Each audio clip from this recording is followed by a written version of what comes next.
இலங்கையை பொறுத்தவரைக்கும் இலங்கையில் நீங்கள் தனியார் நிறுவனங்களில் வேலை செய்கின்றீங்களா இருந்தால் நீங்கள் ஒரு பெர்மனெண்ட் எம்ப்ளாயாக நிரந்தர பணியாளராக இருக்க உங்களுக்கு வந்து இபிஎஃப் இடிஎஃப் கட் பண்ணுவாங்க. இந்த இபிஎஃப் இடிஎஃப் உங்களோட அக்கௌண்ட்ஸில் உங்களுக்கு இபிஎஃப் இடிஎஃப் அக்கௌண்ட்ஸில் எவ்வளோ பேலன்ஸ் இருக்குன்ற தெரிஞ்சுக்கொள்வது மிக முக்கியமான ஒரு விடயமாக இருக்கும். இபிஎஃப் இடிஎஃப் எப்படி கிளைம் பண்ணிக்கொள்வது அதோட பேசிக் இன்ஃபர்மேஷன் என்றதை நான் ஏற்கனவே என்னுடைய ஆரம்பகால வீடியோக்களை போட்டிருக்கிறேன். நான் அந்த லிங்கை வந்து வீடியோட எண்டில் இதெல்லாம் அதை பார்த்து பயனடைஞ்சு கொள்ளுங்க. இந்த விடயத்தை நாங்கள் பார்க்க போகிறது உங்களோட இபிஎஃப் உடைய இருப்பு, இபிஎஃப் பேலன்ஸ் எவ்வளவு உங்களோட கையில் இருக்குது, உங்களோட சென்ட்ரல் பேங்க்ல எவ்வளவு இருக்குன்றத பற்றி தரமான விடயம் தான். இதற்கு நீங்கள் செய்ய வேண்டியது வந்து ஏற்கனவே பழைய முதல் பார்த்தீங்கன்னு சொன்னால் இபிஎஃப் சென்டருக்கு நீங்கள் போய்த்தான் அங்கே வந்து எவ்வளவு இபிஎஃப் இருக்குன்றது உங்களோட என்ஐசி மூலம் தெரிஞ்சு கொள்ளக்கூடியதாக இருந்தது. தற்பொழுது இது ஆன்லைன் மூலமான சேவையாக அறிமுகப்படுத்தப்பட்டிருக்கு. அந்த அடிப்படையில் உங்களுடைய இபிஎஃப் இருப்பு தொகையை பார்த்தீங்கன்னு சொன்னால் எப்படி எடுத்துக்கொள்ளலாம் என்றால் service.epf.lk என்ற இணையதளத்துக்குள்ள நீங்கள் போறீங்கன்னு சொன்னால் அதில் முதலாவதாக உங்களுக்கு வந்து மெம்பர்ஷிப்புக்கான போர்ட்டல், அதாவது ஆன்லைன் சர்வீசஸ் இருக்கும். இந்த ஆன்லைன் சர்வீசஸை நீங்கள் கிளிக் பண்ணீங்கன்னா உங்களுக்காக இபிஎஃப் இடிஎஃப் பேலன்ஸை தெரிஞ்சு கொள்றதுக்கான நீங்கள் ஏற்கனவே இந்த ஆன்லைன் ஆக்சஸுக்கு ரெஜிஸ்டர் பண்ணியிருக்கணும்.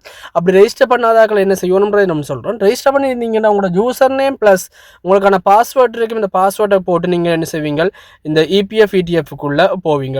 அப்போ இது இபிஎஃப் இடிஎஃப்க்குள்ளே நீங்கள் போனதுக்கு பிறகு நீங்கள் செய்ய வேண்டிய மிக முக்கியமான விடயம், ஆகவே நீங்கள் இபிஎஃப் இடிஎஃப்க்கு பதிவு செய்திருந்தால் உங்களுக்கு யூசர் நேம் அண்ட் பாஸ்வேர்டு கிடைக்கும். அதே சந்தர்ப்பத்தில் நீங்கள் ஏற்கனவே இபிஎஃப்க்கு பதிவு செய்ய ஆன்லைன் மூலமான ஆக்சஸுக்கு நீங்கள் பதிவு செய்யாத சந்தர்ப்பத்தில் நீங்கள் கட்டாயம் இந்த ஆன்லைனுக்கான ஆக்சஸை முதலாவது நீங்கள் பதிவு செய்து கொள்ள வேண்டும். அதன் அடிப்படையில் இந்த சேம் ஆன்லைன்லேயே உங்களுக்கான அந்த நீங்கள் பார்த்தீங்கன்னா ரெஜிஸ்டர் நவுன்னு சொல்லியிருக்கு. இந்த ரெஜிஸ்டர் ரைட் சைடில் இந்த ரெஜிஸ்டர் நவ்வை நீங்கள் கிளிக் பண்ணிங்கன்னா உங்களுக்கான அப்ளிகேஷன் ஃபார்ம் கிடைக்கும். இந்த அப்ளிகேஷன் ஃபார்ம் எப்படி ஃபில் பண்ணுறது, இதற்கான சப்போர்ட்டிங் டாக்குமெண்ட்ஸ் என்னன்றது என்னுடைய பழைய இபிஎஃப் இடிஎஃப் வீடியோஸ்ல இருக்கிறீங்க, பார்த்து பயனடைஞ்சு கொள்ளுங்க. ஸோ நீங்கள் இங்கே என்ன செய்கிறீங்க, இந்த அப்ளிகேஷன் ஃபார்மை ஃபில் பண்ணி அதற்கான டாக்குமெண்ட்ஸ் எல்லாத்தையும் சப்மிட் பண்ணீங்கன்னு சொன்னால் இந்த இமெயில் மூலம் நீங்கள் சப்மிட் பண்ணலாம். அல்லது நீங்கள் சென்ட்ரல் பேங்க்கில் இருக்கிற கொழும்பு பிட்டக்கோட்டவையில் இருக்கிற சென்ட்ரல் பேங்க்கில் பார்த்தீங்கன்னு சொன்னால் இதற்கான பிரான்ச் இருக்குது. அல்லது வந்து இபிஎஃப் இடிஎஃப்க்கான பிராந்திய கிளைகள்லையும் இதற்கான விடயங்கள் இருக்குது. நீங்கள் அங்கேயும் இதற்கான விடயங்கள் நீங்கள் பெற்றுக்கொள்ளக்கூடியதாக இருக்கும். எனினும்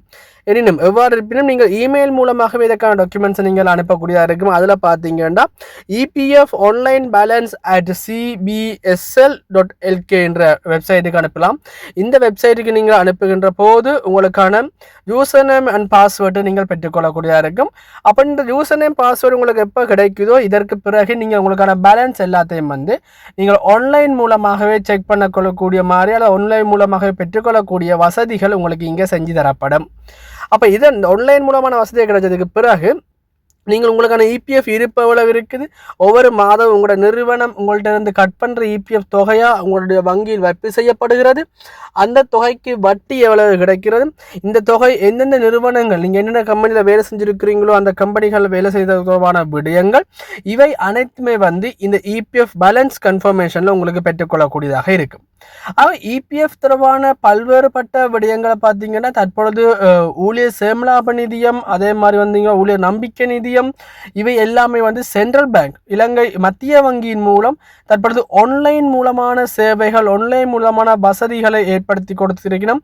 ஆன்லைன் மூலமான பல்வேறுபட்ட வழிவகைகளை இலகுவாக ஆக்சஸ் பண்ணக்கூடிய மாதிரி விடயங்களை தற்போதைய இலங்கை மத்திய வங்கி மற்றும் ஊழியர் சேமலாப நிதியத்தின் லேபர் டிபார்ட்மெண்ட் ஊழியர் சேமலாப நிதியம் திணைக்களம் எங்களுக்கு வழங்கி கொண்டிருக்குது. ஆகவே பயனுள்ள வகைகளில் இந்த தகவலை பெற்றுக்கொள்ளலாம். நீங்கள் எந்த ஒரு சந்தர்ப்பத்திலையும் அங்கே சென்ட்ரல் பேங்க் விசிட் பண்ணி உங்களுக்கு தேவையான டாக்குமெண்ட்ஸோ அல்லது உங்களுக்கு தேவையான விடயங்களை தெரிஞ்சு கொள்ளணுன்றது தொடர்பான எந்த ஒரு தேவைப்பாடும் தற்பொழுது இல்லை. நீங்கள் எல்லாமே ஆன்லைன் மூலம் ஆக்சஸ் பண்ணிக்கொள்ளக்கூடியதாக இருக்குது.